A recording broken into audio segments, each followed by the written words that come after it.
Hey everybody, it's Dave Kramer, the Critical Thinking Christian, and today I want to talk to you. I was watching a video of Brandon of Mind Shift. That's Mind Shift. Got to get my tongue out of the way. And he was talking about heavenly haggling, 10 biblical examples and why it's problematic. And he was talking about how throughout the Old Testament you have the prophets, you have Moses, you have Abraham, all haggling with God after he makes a decision.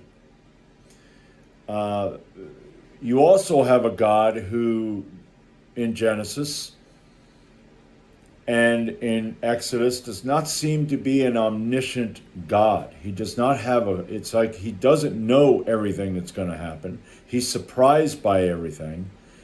In Genesis, he tells Adam and Eve, well, he tells Adam, and, because he didn't tell Eve, so Adam supposedly told Eve, don't eat from the tree. And then, of course, Eve is deceived by the serpent, and God comes down and he's walking through the garden, and he's going, where are you? You have Moses, where he has that time. Now, if I'm correct, no, that was Abraham. Abraham went to Egypt and almost got his sister wife. She almost got laid by the Pharaoh, who didn't realize that was his sister wife, because he thought it was just his sister, because Abraham lied, and then God had to try to destroy. He was going to kill the Pharaoh. Moses almost got killed because he did not circumcise his son, and God got angry after God told him, "Go do this," and then after that, all of a sudden he's about ready to meet him and put him down. You have Genesis 6, where this God who later on in the Bible, who's omniscient, is all bent out of shape, and he repents that he made man because man has become so evil.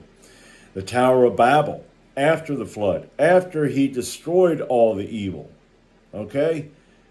Now they're becoming bad again, as God interprets it, and he has to go down and let us go down, and let's see what they're doing.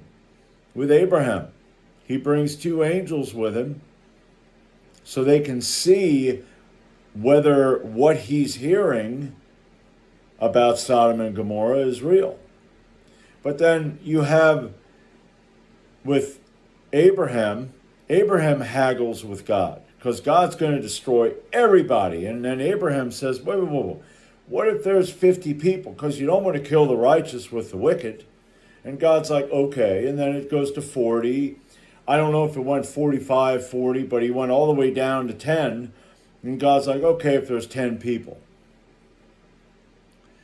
Moses haggling about God not destroying the people because of all the bad. Okay, they're made a golden calf. They're whining because they don't have quail, because they don't have meat. So what does he do? God kills a whole bunch, and he gets angry. He sends fiery serpents among them. He's just an angry God, and Moses has to say, wait a minute. It's like, what are the Egyptians going to think? When if you do this, they're going to say, did that guy bring him out just to kill him? Or other prophets, what are the other nations going to think about what you're doing? Think about this. Now, when I was a Christian, as time went on, I was starting to think, is God being facetious here?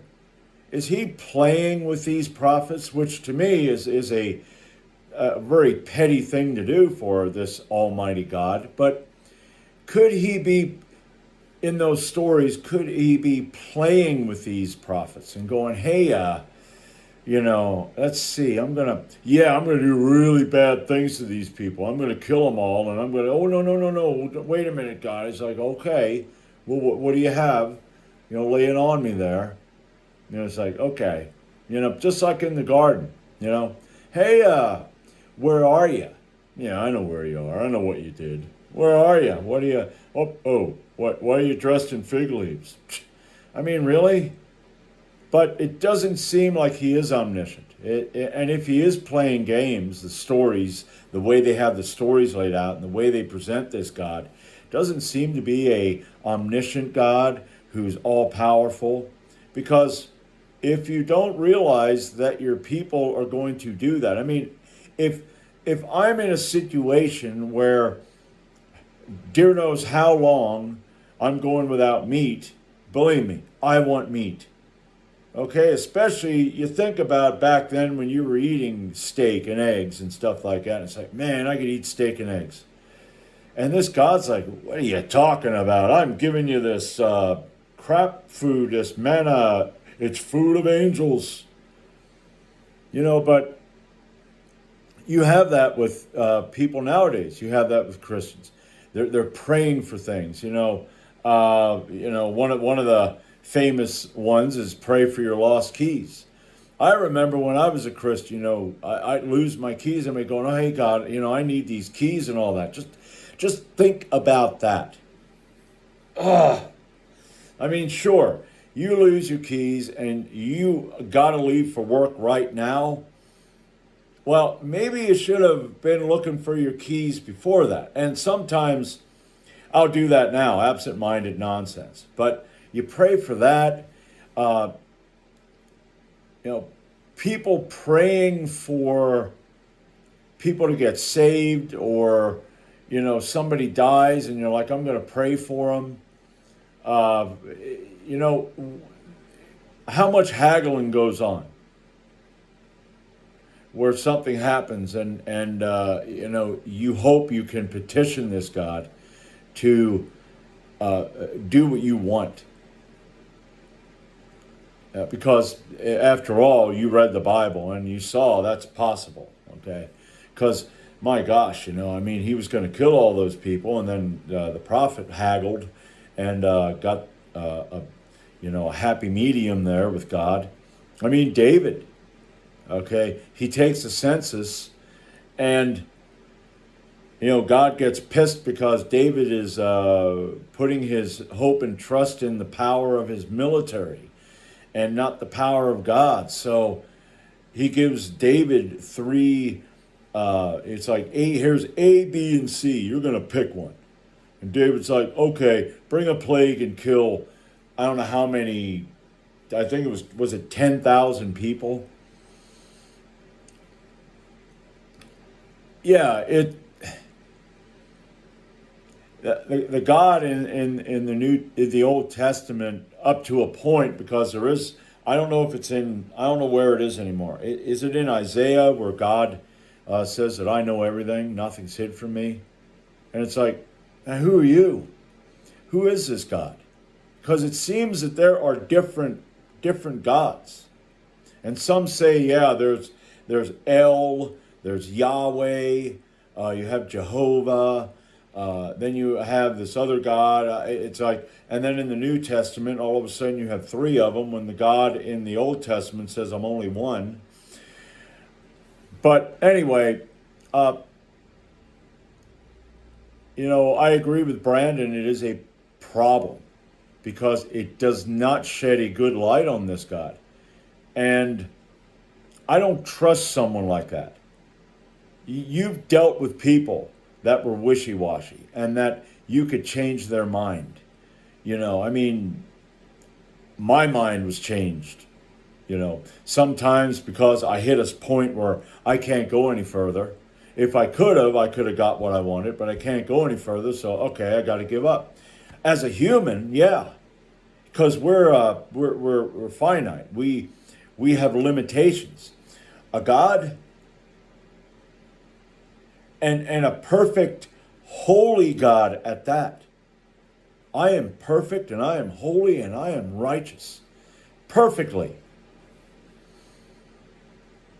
but I'm gonna, make this human being's gonna change my mind when I get that pissed off that I want to kill everything.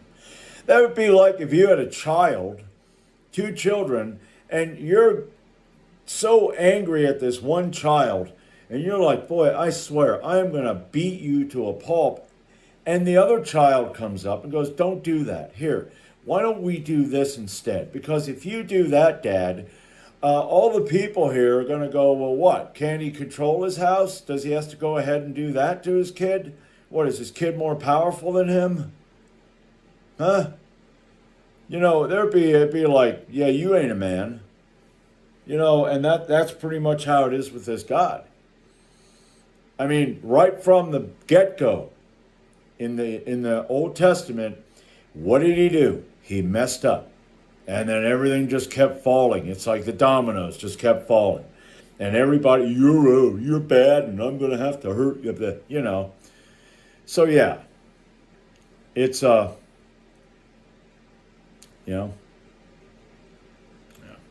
it's like I said, stories written by men to keep the people in line, because you're here at this point and they're telling you a story about something that happened at this point to keep you in line. And if something happens, natural disaster, an invasion, a plague, well, guess what? That's God. He ain't happy with you. The thunder, oh my gosh, he's angry. So that's all it is. And like I said, another form of government, another form of control. So that's all I got right now. And, I'm sure that, I'm going to, well, there are a lot of topics that I'd like to get on, but I have other things that I do, and I haven't got around to it, but I'll get around to it eventually, and I'll be back. Okay? And until next time, this is Dave Kramer, and I'm the Critical Thinking Christian.